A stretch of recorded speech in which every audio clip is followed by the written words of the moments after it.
Pemerintah seolah kalah menghadapi tekanan dari pengusaha. Kok bisa sih pemerintah didikte oleh pengusaha? Bang Andre, menurut Anda seperti apa? Ya, saya masih mendengarkan keterangan rapat Mendak ini di ruang rapat Komisi 6. Sekarang kami masih rapat, tapi intinya apa? Dalam rapat ini kami sudah menyampaikan ke Pak Menteri bahwa kami di Komisi 6 menganggap pemerintah kalah dengan pengusaha kelapa sawit ini, kalah dengan para pelaku oligarki ini kita sayangkan. Dan kita sudah mempertanyakan keputusan itu. Kenapa pemerintah tidak tegas saja melaksanakan Permendak nomor 6 tahun 2022. Nah, Pak Menteri sudah lagi menjawab pertanyaan kita ini sekarang, Mbak. Oke, Bang Andre, tapi dalam rapat Menteri sempat mengakui tidak bisa melawan penyimpangan minyak goreng yang dilakukan oleh para mafia dan spekulan. Siapa sebetulnya mafia yang dimaksud? Siapa spekulan yang dimaksudkan oleh Menteri ini?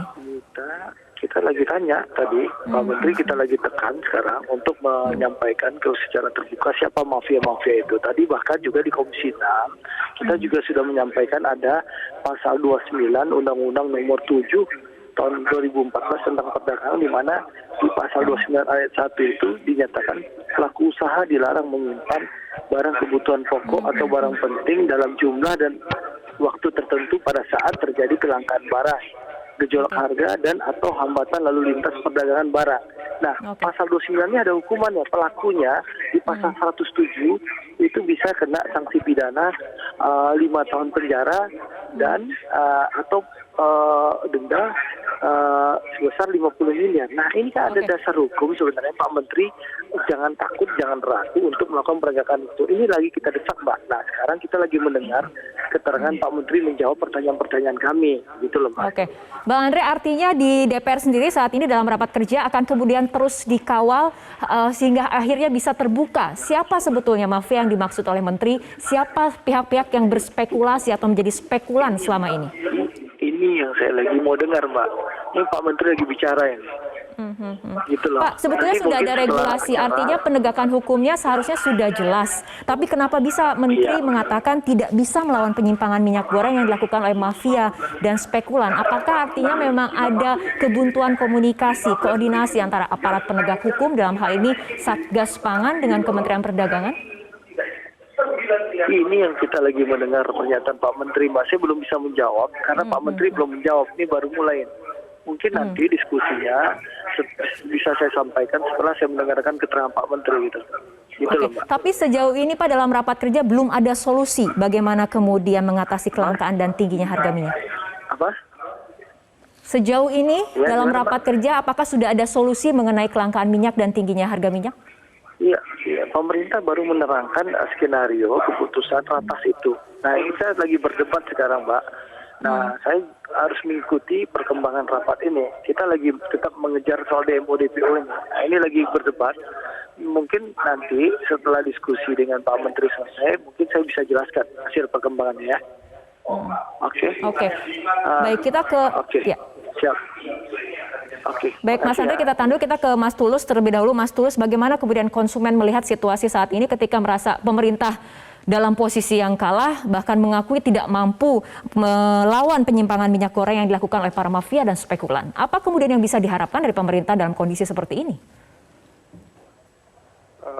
Ada dua komentar saya. Pertama, terkait dengan DPR, apakah Menteri ini baru sekali ini dipanggil DPR terkait dengan minyak goreng atau sudah beberapa kali? Kalau baru kali ini saya kira itu sangat terlambat, sudah 4 bulan lebih. Menteri kenapa tidak dipanggil DPR untuk diminta keterangan terkait dengan kebijakan yang ngawur tersebut ya. Nah, kedua, saya melihat bahwa selama 4 bulan terakhir masyarakat Indonesia sebagai pengguna minyak goreng itu telah menjadi kelinci percobaan.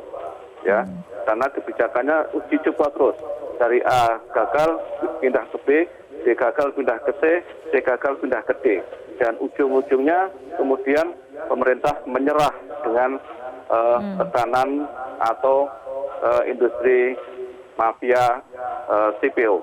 Ya, ini yang saya kira sangat kita protes keras karena kemudian pemerintah ujungnya setelah berputar-putar sekian bulan, ujung-ujungnya menyerah terhadap tekanan pasar. Ini yang sangat mengecewakan bagi masyarakat.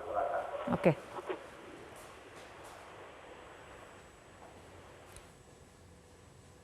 Oke, baik pemirsa, kita akan melihat bagaimana perkembangan terkini dari rapat kerja Komisi 6 DPR dengan Menteri Perdagangan.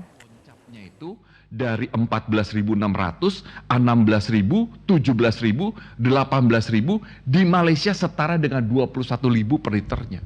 Itu yang menjadi permasalahan. Saya mohon maaf, saya tunggu Pak Yusron tadi. Jadi saya mohon izin untuk bisa meneruskan. Jadi Bapak dan Ibu, ini adalah yang kita hadapi bersama-sama. Nah, kemudian kalau kita tanya sekarang, jadi saya utarakan lagi ya, tidak ada yang ngalah sama pengusaha. Ongkos untuk pengusaha sekarang setara dengan 110 triliun yang mereka mesti kerjakan. Sudah telepon mereka mengatakan, aduh ampun Pak, ini kok tinggi sekali biayanya. Dalam hati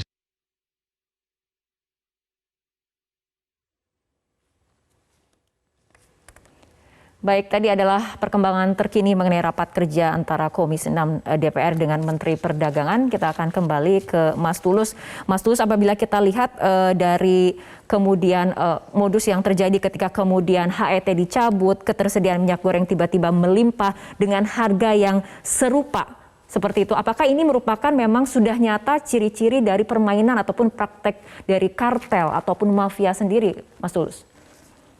Ya, selama ini karena kebijakan pemerintah itu sendiri kebijakan yang intervensi pasar, tetapi dengan melawan pasar. Ini yang kemudian akhirnya di lapangan kedodoran. Ya, karena apa? Karena kemudian para pelaku usaha tetap melawan dengan menahan barangnya sehingga di pasaran tidak ada, dan kemudian pemerintah juga tidak bisa berbuat apa-apa karena struktur atau tarif yang diterapkan oleh pemerintah masih dianggap oleh pelaku usaha tarif yang di bawah pasar. Nah, ini yang kemudian tidak mempan kebijakan yang dibuat oleh pemerintah. Mas Tulus, jika pemerintah kewalahan dalam menghadapi mafia atau spekulan, apakah kemudian dari YLKI akan kemudian ikut mengawal dan kemudian mengungkap siapa sih sebetulnya mafia ataupun dugaan adanya praktik kartel ini? Ya, kami telah membuat petisi online sejak 5 Februari yang lalu dan sekarang sudah ditandatangani oleh 5.500-an pendukung untuk mempetisi ini, dan kami minta petisi ini memang untuk menguak adanya dugaan kartel yang dilakukan oleh para pedagang atau pelaku usaha ini, dan saya kira ini tanggung jawabnya KPPU bersama pemerintah untuk membongkar adanya dugaan kartel atau oligopoli. Dan sayangnya dan juga ironisnya, selama ini memang pemerintah terkesan atau bahkan terbukti tidak mau membongkar adanya dugaan kartel ini. Pemerintah hanya bermain di hilir terkait dengan intervensi harga ataupun supply chain dan juga faktor-faktor hilir lainnya, tapi tidak menyentuh dari sisi hulu. Padahal persoalannya di sisi hulu.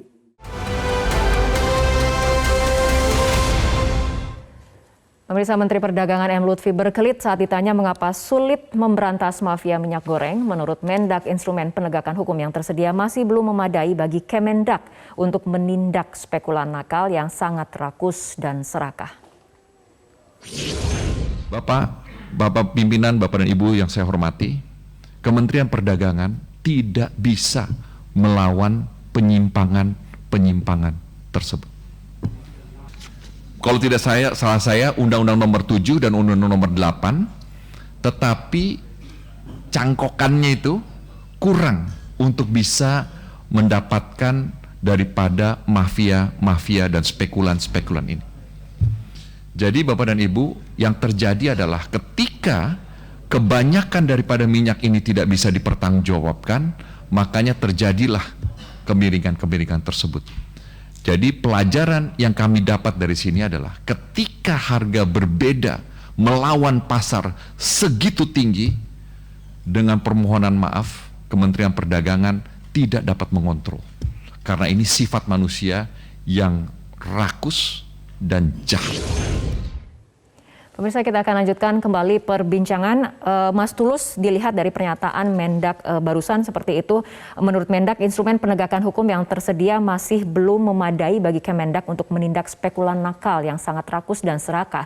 Tapi bukankah kemudian Kemendak ini bisa berkoordinasi dengan aparat penegak hukum, apalagi sudah ada Satgas Pangan Polri yang kemudian memang memiliki kewenangan melakukan penindakan dan penelusuran, terutama jika ini berkaitan dengan mafia ataupun dugaan praktek kartel?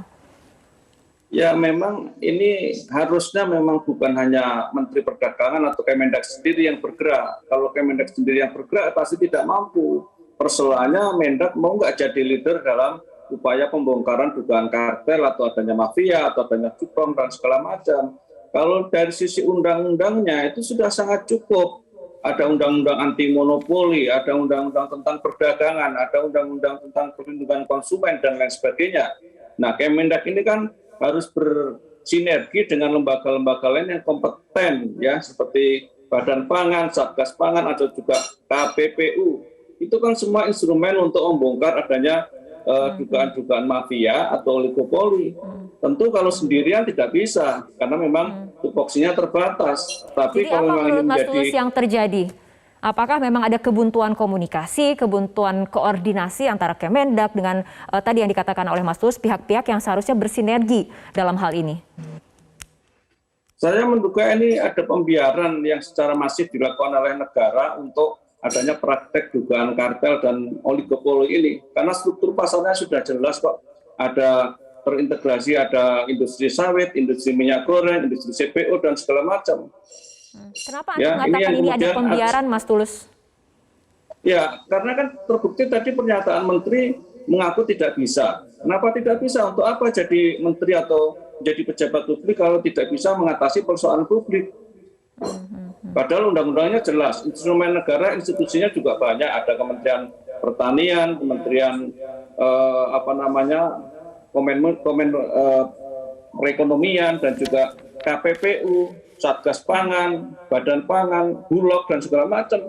Kenapa nggak bersinergi dan melibatkan semua untuk melawan dominasi pasar yang sangat jumawa gitu.